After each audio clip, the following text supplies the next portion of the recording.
I always enjoy reading the Wall Street Journal. This is a good one. Lyft CEO David Risher. Risher's efforts to turn the company around, cheaper rides, fewer distractions. Now, I got to speak to this guy. In fact, at 15 minutes scheduled, he wanted full 30 minutes, which is cool.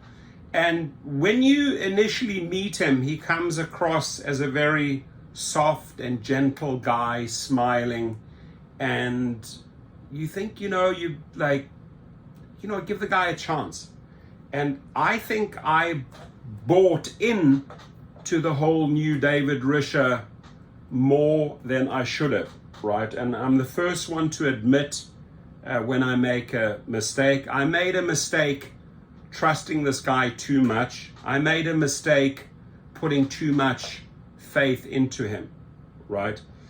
He is John Zimmer and Logan Green 2.0, right? He's more out there. I think they use him more for the media. He's out there taking interviews, something that John Zimmer and Logan Green were just not comfortable with. And by the way, let's not even talk about the other two. They completely effed this company up. He's supposed to be like the lifeguard, the rescue boy. But Mr. Risher, me personally, I hope to talk to you again.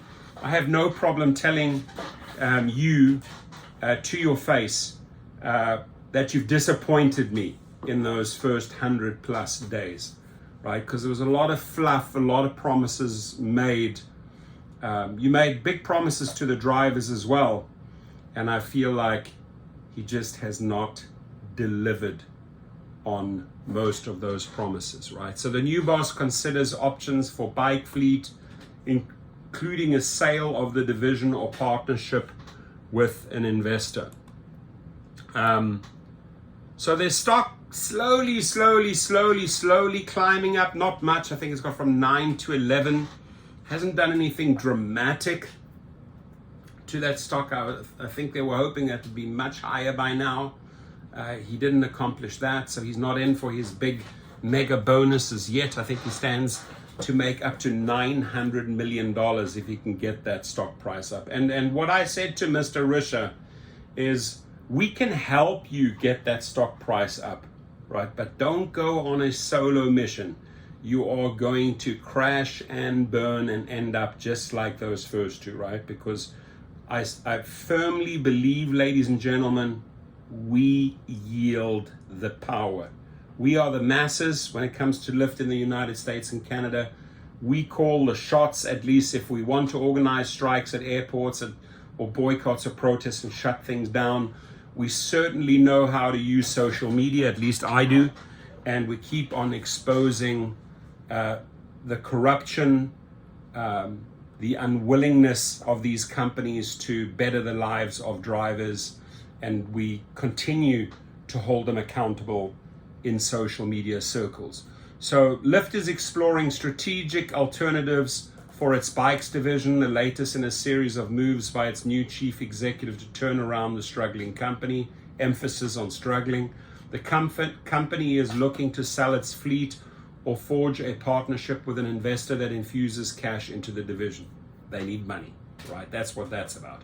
According to people familiar with the matter, it wants the prospective buyer or investor to continue to list the two-wheelers on its app so riders don't experience significant changes. The company bought a bike rental operation in 2018, and the vehicles have been popular in several cities. New Yorkers took more than 114,000 rides a day in June through Lyft-owned city bikes. But maintaining the fleet is an expensive logistical undertaking and a distraction from the company's core business, the people said. Lyft doesn't own the cars used by its drivers. Lyft doesn't break down how much bikes contribute to the company revenue, but analysts say they are a good driver of volume. Lyft spokesman declined to comment on its plans. Since taking the reins as Lyft CEO 3 months ago, so 100+ days, David Risher has cut hundreds of jobs, introduced new features for riders and drivers, and mandated that employees return to the office. Risher inherited Lyft At the same time, the ride-sharing company was struggling with eroding market shares, a sliding stock price, and low employee morale. That is true. So he came in at the toughest time. A few bets appear to be paying off. I beg to differ. Though he rankled some employees earlier on. Lyft recently clawed back some market share from larger rival Uber technologies, in part by using the money it saved from the latest layoffs to cut ride prices and bring them in line with Uber's. The latest market share gains sent Lyft stock soaring this month. Shares in Lyft have risen more than 19% since Risher appointed. Risher's appointment was announced in late March. Uber stock has risen about 54% over the same period. Lyft shares are still down about 14% in the past 12 months. All of these things were challenging, Risher said during an interview at Lyft San Francisco headquarters. And I want to remind you, David Risher, I know you watch my videos. I was communicating with your assistant, with Mrs. Sun Moon. I need to get paid, right? You owe a lot of money. So I just want to remind you on that move it along, right? Because it's going to cost you a lot of money in the long run if you don't start cooperating, right? So this little side note I had to slip in there. All of those things were challenging, Risher said during an interview at Lyft San Francisco headquarters, referring to the host of changes he has made at the company. It just helped that someone new could come in, Risher said. He has been responding to feedback from drivers and has surveyed passengers as a Lyft driver. I remember that little photo op he did up there in Napa Valley with those two little kids. Very staged, by the way, Mr. Risher. He has completed 15 Lyft rides. It's nothing. People do that in half a day. So you need to get that up to about 150 minimum before I start even acknowledging you as a sort of a semi-driver. Drivers will not take you. I'm just a word of advice here. Oh, this was this little photo op that he created. Drivers will not take this guy serious unless he clocks about 150 trips. So not 150 trips in a very safe, rich environment like Napa Valley. You need to show that you did 20 in Chicago, 20 in New York, 20 in LA, 20 in Miami. That's how you get respect, David Risher. So let me give you some good advice, free advice here. Fly around the country for at least a month or two. When you don't have the respect of the drivers, I know that, right? Because I read the comments, right? You had a chance, and you still have a chance. But you need to get into a plane or your jet, go to Chicago, do 20 trips. Any neighborhoods, 20 trips in Miami, 20 trips in Phoenix, 20 trips all over, right? But go show us that you can do 200 trips around the country. People will start respecting you, right? Not this way. We're not stupid. You're not going to fool us. This is fluff. This is like Hollywood fluff, right? Like trying to create this little video movie that makes you look like a superstar. No, it doesn't. Drivers see through that shit, right? So he had a Herculean task going in, and my mind, he's done a lot of things right, said Robert Mullins, an analyst at Gordon Haskett Research Advisor who covers the ride-sharing industry. I do not agree with Gordon Haskett, unfortunately. Mullins liked Risher's decision to cutting staffing and shut services that weren't delivering big returns. And now Wall Street is watching to see how soon Risher can set long-term targets, including projecting when the business can turn a profit, Mullins said.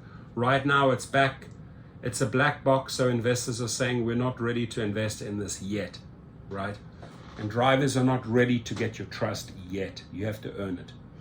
Lyft is scheduled to announce second quarter results next month. The company's co-founders stepped down because they were just absolute fools from the executive roles after months of discontent among employees and investors over Uber's dominance. Risher and Lyft board member was an unusual choice to become a CEO while he had held top positions at Amazon and Microsoft over 2 decades ago.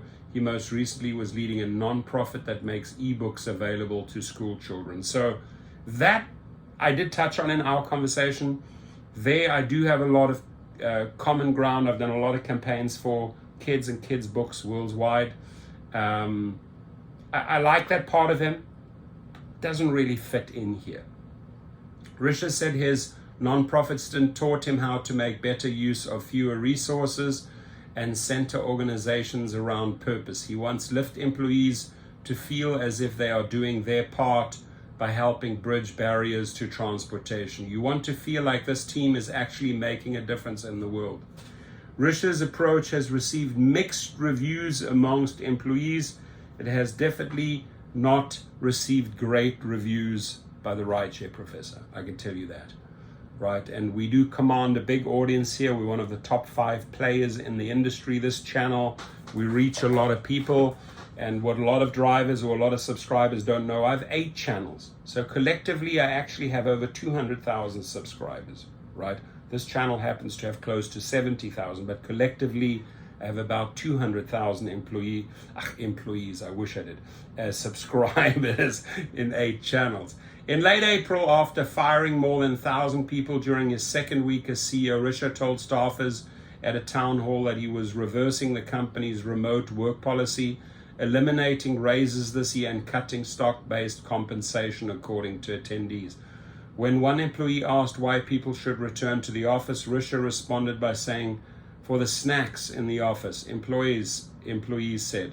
The CEO encourages them to chant slogans at meetings, including a favorite, purpose-driven together. Some have been angered by the snacks remark and the chants, understandably so. But again, the employees and the attorneys and all of you fools that work for the company, really, like, if you don't put the pressure on your bosses and your executives, you're going to sink with the Titanic, let's be honest. Risher, 58 years old, said during the interview that he plans to rename his executive team as the purpose-driven team. He recently hired a new chief financial officer. Risher was rated poorly on a scale of 1 to 5 in an employee survey about the April town hall, but he scored well after a meeting late last month, he said. Lyft declined to share the scores. Lyft ended June holding 30% of the US ride market, up from 28% at the end of March, according to consumer receipts analyzed by market research firm GetUpside. Uber's share declined to 70% from 72% over the same period. Some of the share gains were driven by recent price cuts. They jacked up the prices too fast, too much for riders, that's for sure. They did a lot of damage there, both Uber and Lyft. It doesn't help the drivers if the riders' rates come down. Drivers have not seen any earnings benefits, David Risher, not at all. Drivers have not seen any safety improvements, David Risher, not at all, right? So some of the share gains were driven by recent price cuts. Lyft had become more expensive for riders than Uber's because it was slower to respond to a years-long driver shortage after the economy reopened from COVID. There weren't enough drivers to meet demand for Lyft rides, and the supply shortage prompted prices to rise for consumers. Risher used the cost savings from the latest layoff to bring prices down for riders without changing pay for drivers, right? So one of the promises, I'm going to up the pay, he did not. And we're not going to forget that, David Risher. First impression counts, right? My very first impression on the Zoom call with you, for me at least, I'm disappointed now, but it was promising. And I feel like you've really let me down in that conversation. I truly feel like I can tell you in your face in a follow-up call, I would say you really let me down, right? Because I have not seen any warmth, any love, any changes, any benefits, any better pay, any better safety for drivers. That's who I represent in this channel. Standard Lyft rides were roughly 12% cheaper than standard Uber rides in June, according to an analyst of 30 cities. Risher said he doesn't plan to start a price war. He said he was comfortable in position number 2. Lyft's internal data show both companies' prices are broadly in line nationally. The Lyft CEO said he wants the rivals to compete on quality. Lyft recently announced new features, including one that lets passengers pre-order airport rides as soon as they land. Another lets drivers choose where they want to drive for as long as 3 hours. And by the way, another lets drivers choose where they want to drive for as long as 3 hours. Please comment on that, drivers. How does that work for you? Risher has publicized his email address and received more than 1,000 emails. He's received more than that, just from me alone. He said, my gosh, when you put the email out there, which is david@lyft.com, Torsten, they swamped me. So, thank this channel that you got a lot of feedback, right? There's also a lot of anger, a lot of upset in this channel. I know that. It's not all positive. And I know people want to listen to these happy, wonderful, beautiful, smiley face videos. But in this channel, we have to report on reality. Reality is you're not taking care of your drivers, period, right? So Risher has publicized his email address. He received more than 1,000 emails, mostly from drivers, about issues ranging from pay to glitches on the app. The CEO said he personally responded to most and directed his team to make improvements. His experience as a driver made it much easier for me to look at one of those and say, yep, I get it. I'm going to help to push this. You do not get it after this last one here, David Risher. I'm sorry. Stop bullshitting yourself. Stop bullshitting the drivers. This phrase here, drivers are allergic to that. Oh, my experience as a driver made it much easier for me to look at one of those and say, yep, I get it, and I'm going to help push this. You do not get valuable, truthful input from driving kids around in Napa Valley and doing 15 trips, right? My suggestion to you, and you can take it or you don't have to take it, watch how many brownie points you will score from drivers if you drop in at different cities and say, hey, throw me out in Chicago, I will go where it takes. Good or bad neighborhoods. Throw me out in New York. Throw me out in DC. Throw me out in Miami. Mr. Risher, just take my word of advice, right? Me too. I've led a lot of companies, I've sold a lot of companies and made a shitload of money. Maybe not as much as you have, right? But my business and street smarts are pretty damn high up there, right? And my suggestion to you is you go one up on Uber, you show that you truly committed. Put in 250 trips, select 10 cities, right? Select 20 cities and do 10 to 15 trips per city. Then drivers will start respecting you.